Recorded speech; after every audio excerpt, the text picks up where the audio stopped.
Okay, fine. Maybe this should be titled Top 10 I'd Like to See at My Own Private EICMA, though I did accept a little input from my fellow compadres. Last time I was at the big show in Milano was in 2011, and there were so many things on display it was hard to get through them all in 2 days. Come to think of it, I don't want to actually see any of these at the EICMA. I want Tom Roderick or Duke or Troy to see them and post info ASAP while I man the home office. 1. Buell. Did I mention the EICMA is big?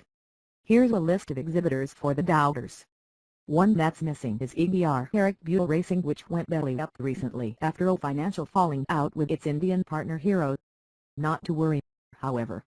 Absence makes the crotch grow fonder, and after sitting down for this interview with Buell's new patron, Bruce Belfort, we're willing to let them sit one EICMA out while we hopefully anticipate what might be in the works. PBR's 1190 SX was one of a few big naked bikes able to bring the fight to the KTM Super Duke R, and 4 years before that EV's been bringing bikes to market that never fail to stir the pot, nearly always in a good way. The 156 rear-wheel HP SX was amazing, but I personally would be content with an old XD9 SX Citeria Pop. Basically we just all want to see goodness triumph over evil once again. 2. Moto Guzzi Griso Delux-o. The V7s are just too small and too soft. And the new California 1400 based Guzzis are okay, but to me they're just too or big. Why doesn't my favorite Guzzi, the Griso, get any love? It's just right. On our dyno, the Griso's 1151cc V-twin made 95 horses to the 1380cc California's 83, and a measly 1 pound-foot less toward quite a bit higher up the tachometer. At heart, the Griso engine is a revver, the California more an HD-style chuffer. Also, the last Griso we had on the scales weighed 556 pounds curbed to the California 1400 Tours 708. Wheelbase-wise, the Griso is more than 5 inches shorter than the California. I'm not sure what I want Guzzi to do with my favorite Guzzi and an all-time Favi motorcycle, but something cool, something sporty, something modern. Surprise me. Instead, we're probably going to see this new California backer at the EICMA. I'm underwhelmed. 3. Yamaha WR450R with license plate bracket whatever KTM does to make its 500 E-XC eligible to wear a license plate, Yamaha needs to do too, with the new WR450F it just introduced. And Honda needs to do likewise with its CRF 450X. Many of us who live in urban areas, excluding Baltimore, don't have time to go for a 500-mile adventure every day. Where's our worthy, somewhat affordable off-road bike we can hop on and ride the 6 or 7 miles of pavement to where the dirt road begins to the top of Saddleback Mountain, the one that requires a license plate? I don't want an XR650L, and, no, a 250 is too small. No, moving to Montana or Mexico is not an option. 4. Kawasaki H3 Supercharged Versys. Enough motorcycles for the trust funders already. Sure, the H2 is cool, but I don't need 200 horsepower most days. Now that Kawasaki has figured out how to build a supercharged engine with no intercooler, why not bolt it onto everybody's favorite everyday Kawasaki?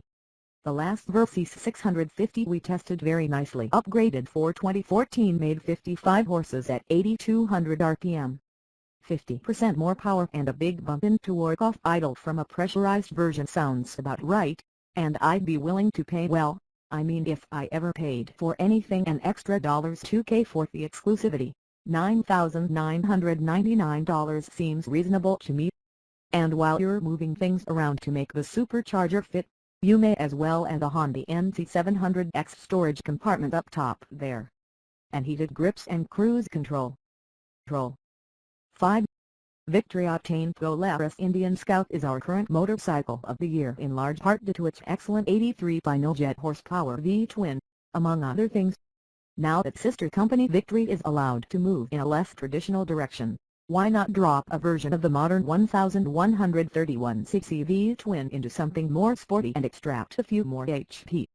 Duke predicted this one a couple of months ago in his editorial about Victory, saying its Project 156 Pikes Peak race bike is a sure sign we'll see a hot-rodded version of this motor in a victory.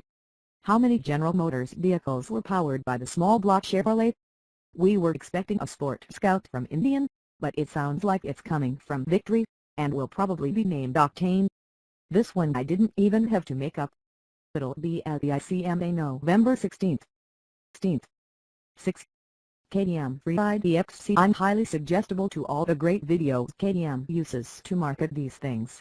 I think the bike will make me able to ride the way those guys do. It won't. I probably really don't want this street-going lightweight electric, because if I had one I'd never ride my bicycle anymore and wouldn't get any exercise. Just as well, because KTM only sells them in Europe. I could probably be just as happy on a new Zero DSR, but when it comes to exotic motorcycles, the grass is always greener on the other side of the pond. 7. BMW S1200 TFU. BMW just needs to pipe down, take a couple years off and give somebody else the chance to build the motorcycle.com Superb Bike of the Year, Adventure Bike of the Year, etc. They've already fulfilled all our motorcycle dreams in the last couple of years. We know they can't sit still, though, so I suggest something along the lines of the R7 concept bike they built in 1937, which somebody shared with me on Facebook a couple days ago. It's a sweet cruiser as it sits, with hard bags and a Batman fairing. BMW's right in there battling it out with the HD Street Glide and Indian Chief. No. Sadly, the R9 might be the closest we get to this.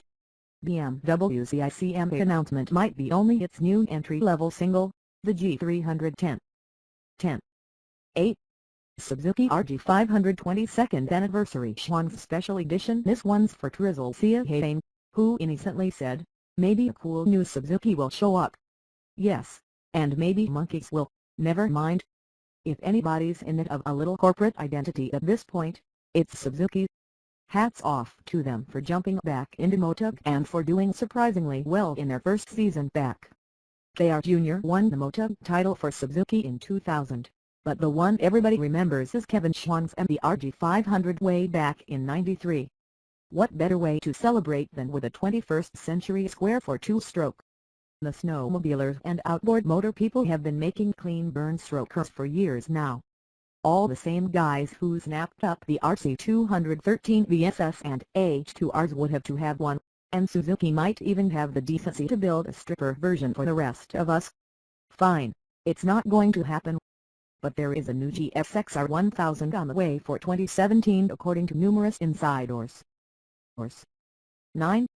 Honda VFR 1000RR. Maybe it's time to just give up on the V4 super sporty bike a lot of us have been waiting for ever since Honda built its first four-stroke moto bike in 2001, the RC211V. At first we didn't ask for much, only that it be packing a V4 with gear-driven cams for that nice whirr. But now that Honda's made us wait this long and bait and switched us with VFR 1200S and $186,000 RC213 VSS, we demand more. I want my VFR 1000RR to come standard with electronic suspension, cruise control, heated grips, BMW S1000RR horsepower and the NC700XS storage compartment. Damn it. This needs to happen with Nick Hayden entering World Superbike Bike next season. 10. Triumph Speed Twin. Sure, Triumph's been doing great with its monofills ever since the turn of the century, the hit with classicists, hipsters and everybody in between. But I've never understood why it's never cashed in on the name that made Triumph Triumph way back in 1938. Edward Turner's 500cc Speed Twin was what started it all. Honda's happy, high-tech, light and inexpensive CB500F is a good starting point for what should be the more stylish, less retro, more exciting liquid-cooled Speed Twin. Triumph needs to sell to the masses, the lighter, less powerful body for under $7,000. Fine, make it the 700 to compete with Yamaha's excellent $6,990 FZ07. Sounds like what we're getting instead is a bigger, heavier, pricier Bonneville next year. What do I know? But oops,